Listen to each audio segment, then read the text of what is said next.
decline was Thompson's aggressive reporting on President Biden, especially leading up to and after the Trump-Biden debate, revealed the president's cognitive decline was impacting his ability to do his job, information the White House tried to conceal.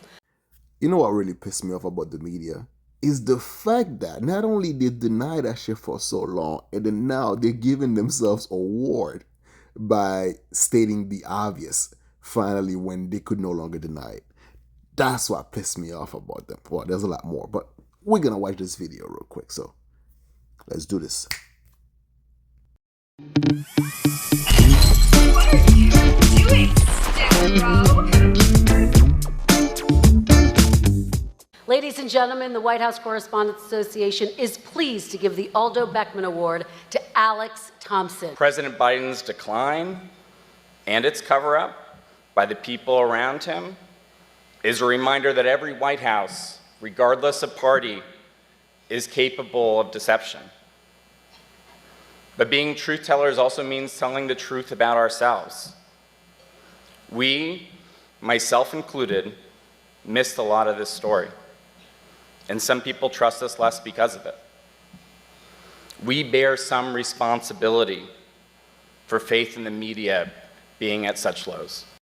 See, this is the thing that frustrates a lot of people, right? And I believe that the reason why we get frustrated about it is like when something is so blatantly obvious that, you know, the truth is like right in front of you, right? And you refuse to even acknowledge its presence. And then for when it's okay to finally acknowledge it, then you try to rush to the line because now it is safe to tell the truth, right? When he's like, duh, shit, Sherlock. And then now you not only you were late to the party of actually be the one to have the courage to tell the truth, but you now surround yourself with the same people that you are spewing that bullshit from, and then now try to get a reward for finally having the balls to do your freaking job. It wasn't yesterday that Biden was just so cognitively whatever, right? Dude, everyone could see that he was a fucking dumbass. I mean, well, that's harsh. But what I'm saying though, like everyone was able, Stevie Wonder was able to see that this dude was no longer fit. So what the hell are we talking about?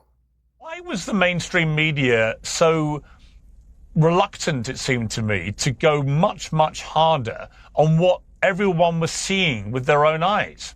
Well, look, I sit here and I'll defend a little bit of this in that I would argue the reason people were able to come to their own conclusion on Joe Biden is because of the media coverage. You know, look, we were subtle. He's using the back staircase. He's not using the front staircase.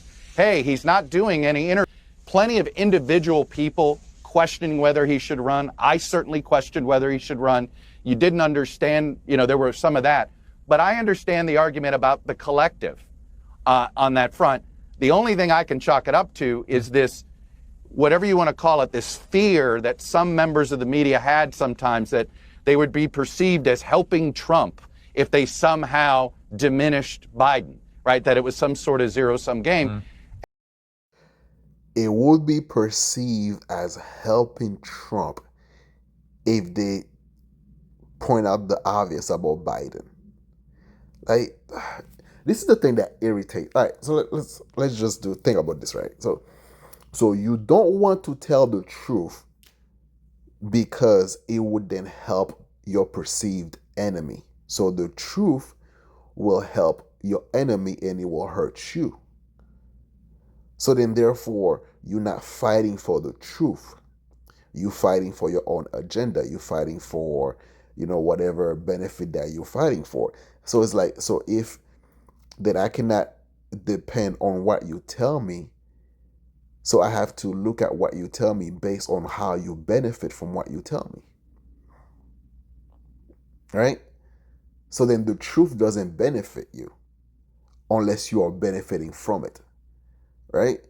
Oh my god, this is so fucking. This is what I despise about these people, right? Because like, there's a difference between when you not, let's say, you're not involved, right? You're not involved in politics. You're not involved into, you just a regular person, right?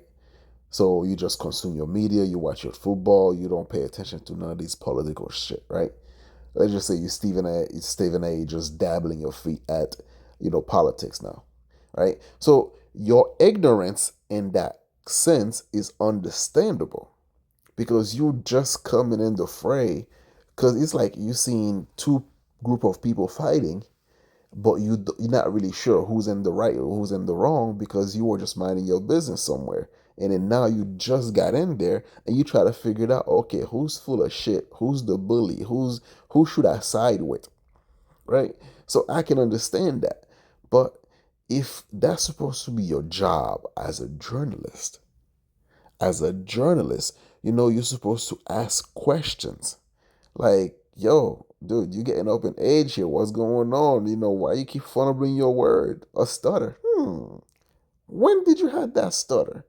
Okay, I'm going through old tapes and I don't see you having those type of stutter. So maybe it's age catching up to you.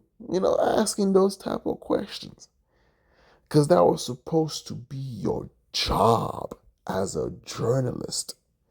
But no, you don't get to reward yourself afterward when the plebs, the commoner, the bloody commoner have more sense than you. And then now you try to be like, well, okay, now it's safe for me to tell the truth, so then I'm gonna say it.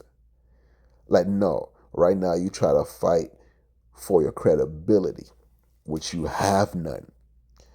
You didn't tell the truth when you couldn't profit from it.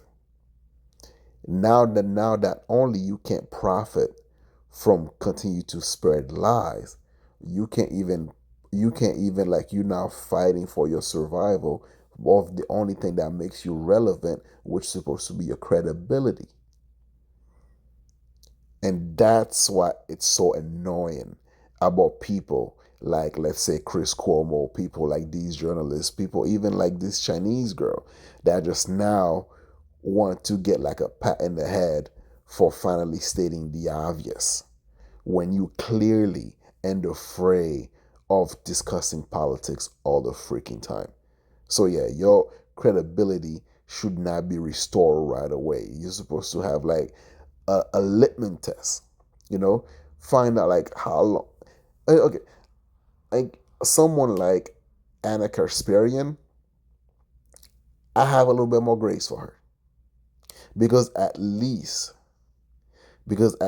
like, you could see the changing, you could actually see the there's a way they portray it, right? They say it's redemption arc. You could see her redemption arc from the progression of the way that she used to think, and then how she actually come to her own conclusion. And that's understandable because we all have that. There was a journey that got us to our way of thinking, and that is based on, whether it's entertainment, whether it's experience, whether it's, like things like that shape you and mold you into your way of thinking now. But when you just like, you just like try to jump in the bandwagon right before it's now safe to tell the truth and be like, hey, see, I questioned it back in the day. It's like, no. You gotta like at least let us know how you actually finally come to that revelation that, okay, oh my God, some of the shit that I thought was true was not. We need that journey. And that's why it's so hard for me to take a lot of these people seriously now that still try to maintain the same level of credibility that, we should listen to you. Because before, we got it wrong. The White House was the one that lied to us. Nah. You know, you gotta earn that trust. You gotta earn that, you gotta earn that credibility again.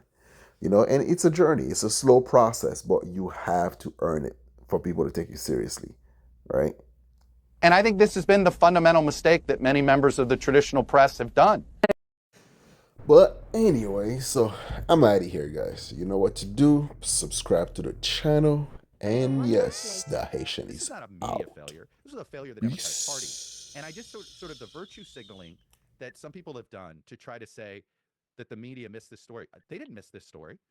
David Ignatius wrote, I just refuse to accept this stupid premise because it's a right-wing, manufactured right-wing premise in order to stain the media. The media's got plenty of things to attack them for, and there are MSNBC and CNN and pundits that absolutely carried water for Joe Biden, but they're not journalists. They're former strategists that carried water for Joe Biden. The journalist, David Ignatius, wrote a very high-profile column in October of 23 saying, is he really running again? This doesn't seem like a good idea.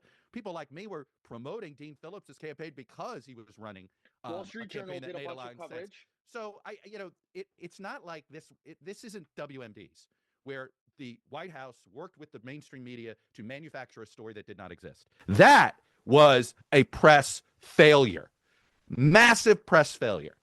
This was not that failure. This is an attempt by some to virtue signal, and it's this horrible sort of pitting different news organizations against each other when ultimately the people at fault are Chuck Schumer, Nancy Pelosi, Jill Biden, Joe Biden, Kamala Harris, every elected member of Congress. Boy. So we got to talk about the